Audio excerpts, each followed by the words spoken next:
संविधान हत्या दिवस।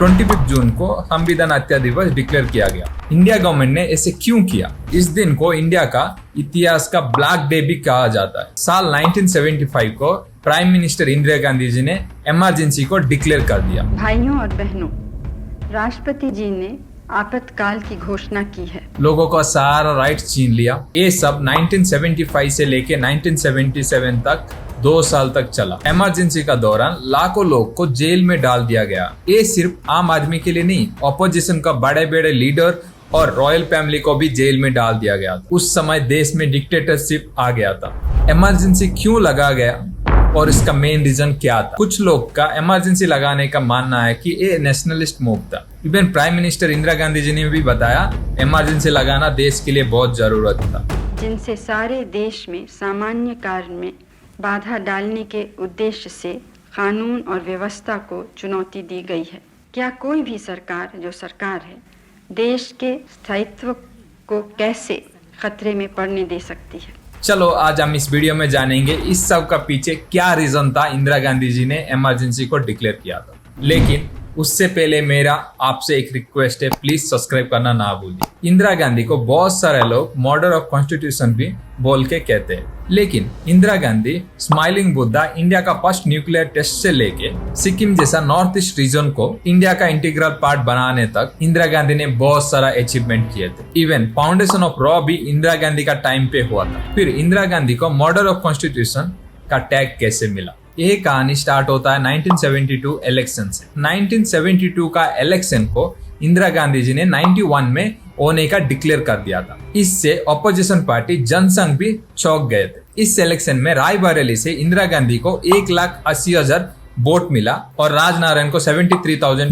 वोट मिला था। इसका बाद राजनारायण ने इंदिरा गांधी जी का ऊपर ballot paper tampering corrupt practice आरोप लगा के राजनारायण ने इलाहाबाद हाई कोर्ट में केस डाला था। इसका बाद कोर्ट ने जांच की। 1975 में इलाहाबाद हाई कोर्ट ने इंदिरा गांधी को गिल्टी डिक्लेयर कर दिया था। Indira Gandhi loud speaker use किया था, जो कि वो गवर्नमेंट का प्रॉपर्टी था, बट इलेक्शन में खुद के लिए यूज किया था। इतना ही नहीं, आईपीएस एंड आईएएस ऑफिसर को उनका पार्टी का एजेंट का जैसा यूज किए थे। इलाहाबाद हाई कोर्ट ने 1971 में हुआ इलेक्शन को इलीगल डिक्लेयर करके और 6 साल तक इंदिरा गांधी को इलेक्शन लड़ने पर रोक लगा दिए थे। ये इंदिरा गांधी के लिए एक मेजर सेटबैक था। इसका साथ दिल्ली में बढ़ती महंगाई, बेरोजगार और करप्शन को लेके बड़ा सोशलिस्ट जयप्रकाश नारायण ने कह दिया कि इंडिया को टोटल रिवोल्यूशन जरूरत है। उसका बाद इंडिया में बहुत बड़ा आंदोलन शुरू हुआ।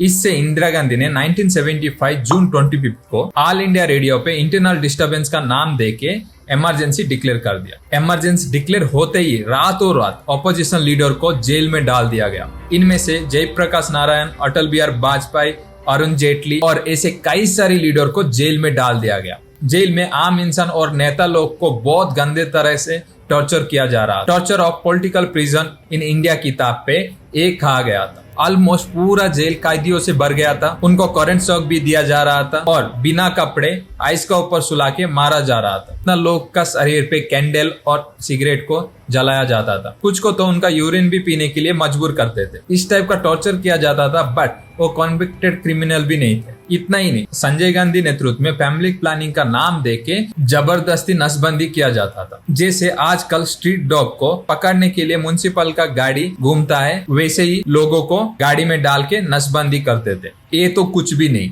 1975 का एक किताब में the inside story of the emergency in India लिखा गया है कि यूपी का सुल्तानपुर में नरकातिया में नसबंदी के लिए इकट्ठा किया गया लोगों ने पुलिस पर अटक कर दिए, जिसका जवाब में पुलिस ने ओपन फायर कर दिया। उससे 13 लोग का इमीडिएटली जान चला गया। इस पूरा ड्राइव में 60 लाख लोगों का नसबंदी हुआ था। लेकिन ये सब हो रहा था दिल्ली में। उस टाइम न्यूज चैनल का हब था दिल्ली। फिर भी किसी ने भी इसका ऊपर न्यूज क्यों नहीं दिखाया? क्योंकि मीडिया का ऊपर सेंसरशिप लगा दिया गया था।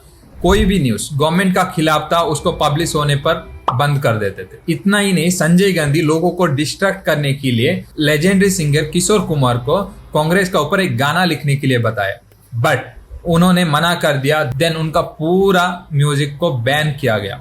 आपका माइंड में तो आता होगा, without Indian army Indira Gandhi ji ने पूरा देश को कैसे कंट्रोल किए? इसका सीधा जवाब है कॉन्स्टिट्यूशनल मैनिपुलेशन। 10 अगस्त 1975 को इंदिरा गांधी ने कॉन्स्टिट्यूशन का 39 अमेंडमेंट एक्ट पास किया। इसमें president, vice president, prime minister और स्पीकर का ऊपर कोई भी जुडिशियल एक्शन नहीं होगा।